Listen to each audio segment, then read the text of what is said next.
So whenever you're negotiating, the first thing you want to do is to have a notebook and a pen handy so you can write down some things when you're meeting with subcontractors and vendors. And here's exactly what I do. I will ask them a few questions. I will say, hey, how long is it going to take you to get this job completed?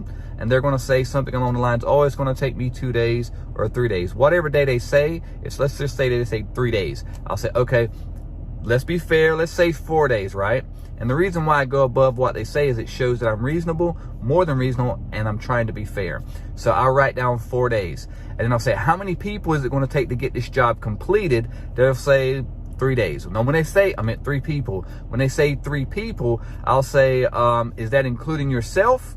And they'll say, whatever they say, yes, that's including myself. Okay, 3 people, including yourself. And you're paying your folks like what? And I'll just kind of assume here when I'm role-playing, while I'm role-playing, I'll assume with the person, I'll say, you know, what are you paying your folks? $20, $25 an hour? And then they'll normally say, yeah, around 23, 25, and I'll write that down and I'll do the math. So you got to know the numbers and you got to show them you know the numbers and that you're being fair. And I'll write down how long it's going to take them, how many people it's going to take to get the job done, and then I'll do the math by how much they're getting paid per hour. 3 people times $25 per hour times 3 days equals X amount of dollars. And then I'll say, and I know you got other overhead like fuel and things of that nature, staff, blah, blah, blah. So let's add in another, you know, $1,000 for, you know, for that overhead, right? So we're coming to be, just throwing the rough numbers out there, the total to get this job done within that time frame is going to be somewhere around what, $4,000, right? And I'll say this and get their confirmation. Yeah, that sounds about right, what I was thinking. So I've got $6,000 allowed for this scope of work.